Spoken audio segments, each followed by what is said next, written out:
नमस्कार मित्रमैत्रिणींनो, आपण आज पाहणार आहे त्रिकट टॉप, जो आता ट्रेंडमध्ये आहे सध्या. आणि सगळ्यात आधी आपण याची मापं पाहू. याची पूर्ण लांबी आहे 40 प्लस 1.5 इंच, शोल्डर आहे 6.5 इंच, मोंढाखोली आहे 6.5 इंच, छाती माप आहे आपलं 9.5 प्लस 1 इंच, कमर घेर आहे 9.5 इंच, सीट घेर आहे आपलं 11 इंच आणि बॉटम घेर आहे आपलं 12 इंच. आणि आता सगळ्यात आधी थ्रीकटचं आपण फ्रंट साइड माप कसं टाकायचं ते पाहू. आणि नेहमी आपण बंद बाजूकडनं माप टाकतो, तर आपण हे आज पाहणार आहे ओपन साइडकडनं माप टाकायचं. पण ते कसं टाकायचं ते आपण पाहू. आता सगळ्यात आधी जर इथे काठ असेल, साडीचा काठ किंवा जो काही आपला ड्रेसचा काठ असेल, तर फक्त अर्धा इंच सोडायचं. पण माझा हे कपडा असल्यामुळे मी ह्याचे 1 इंच समोर माप टाकण्याआधी हे पूर्ण रेष ओढून घेत आहे. त्याच्यानंतर आपल्याला हे माप टाकायचे. हे शिवताना मी सांगेलच, कारण हे आपल्याला सेंटरमधून याचं जॉईंट येतं, कारण हे थ्रीकट टॉप असल्यामुळे. आणि हे जर काठ असेल तर समोरून फक्त आपण अर्धा इंच सोडला तरी चालेल. त्याच्यानंतर आपण जिथून रेष आखलेली आहे तिथून माप टाकायला सुरुवात करणार आहेत आपण. हे आहे आपलं आता इथून. याच्यानंतर आपलं शोल्डर आहे 6.5 इंच, त्याच्यानंतर मोंढाखोली पण आहे आपली 6.5 इंच. आणि यात आपण सिंपल स्लीव्हच पाहणार आहे, थ्रीकट टॉप विथ सिंपल स्लीव्ह. हे झालं आपलं मोंढाखोलीची रेष. त्याच्यानंतर आपलं छाती माप येईल आणि जिथून आपण रेष आखली तिथूनच सगळे मेजरमेंट घेणार आहेत आपण. आता आपल्याला तयार 9.5चा पाहिजे, तर आपण मापापेक्षा 1 इंच जास्त घेतलेला आहे. हे झालं आपलं 9.5. त्याच्यानंतर आपण हे फक्त फ्रंट साइडचं टाकत आहे माप सध्या, म्हणून ही याची फक्त दुहेरी घडी घेतलेली आहे. आणि आपलं फक्त मोंढ्याचा आता यात फक्त फ्रंट साइडचा आकार येईल. हा झाला आपला 1 इंचाचा मोंढ्याचा आकार.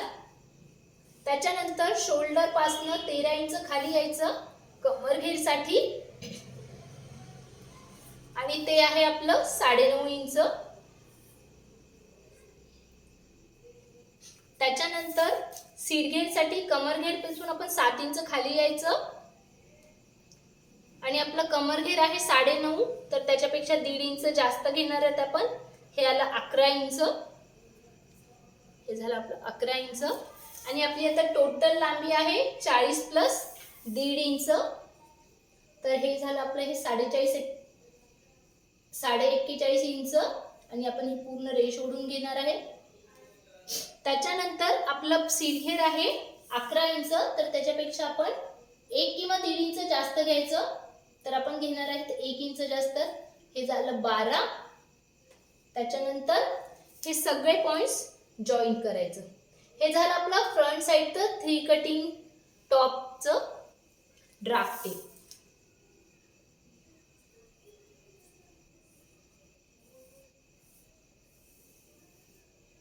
आणि सेम हे कट उतरू नये म्हणून इथे 6 बॉक्स वरती येऊन जायचं. आणि जिथून आपण मार्किंग केलेलं आहे तिथून 8 इंच पॉइंट वर मार्क करायचं. त्याच्यानंतर हा गोल आकार द्यायचा. हे झालं आपलं ड्राफ्टिंग फ्रंट साइडचं थ्रीकटच्या टॉपचं. आता आपण याचं कटिंग पाहू.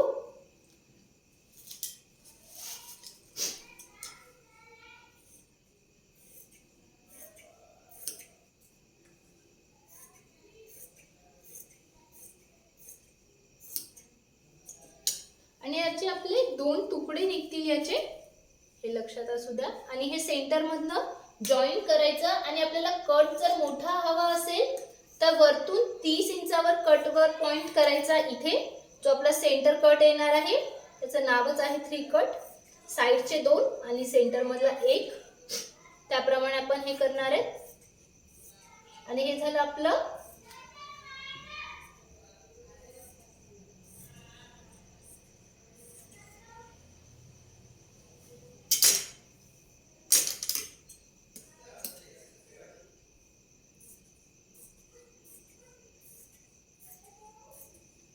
आणि सेम आपण साधा टॉपचं जसं कटिंग करतो बॅक साईडचं सेम तसंच करायचं.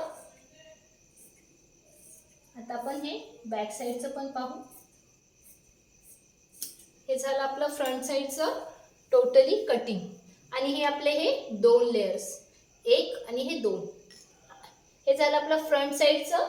आता सेम आपण बॅक साईडचं मार्किंग करून घेणार आहे. ते कसं आपण ते पाहू आता.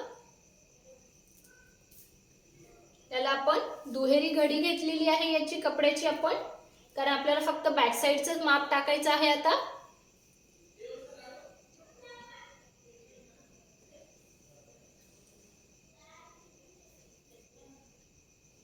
त्यानंतर हे आपण जे आपण कटिंग केलेलं आहे, आणि लक्षात असू द्या हे बॅक साईड आपली बंद बाजू आपल्याकडे आहे, ओपन साईड नाही.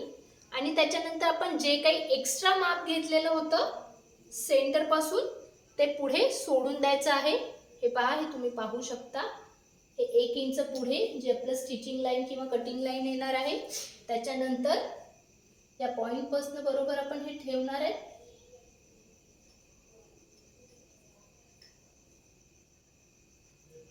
हे पाहू शकता आपण.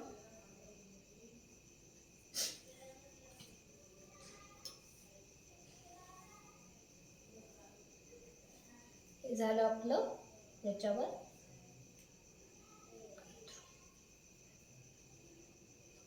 हे झालं.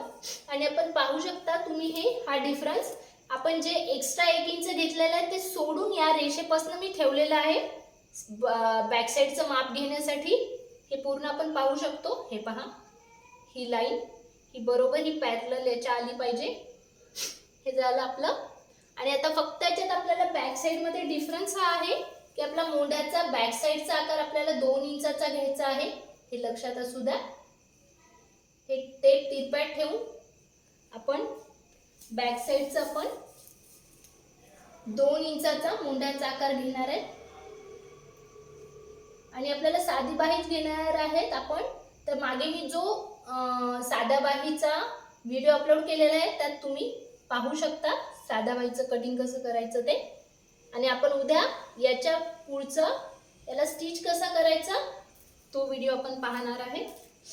आता याचं आपण कटिंग करून घेऊ.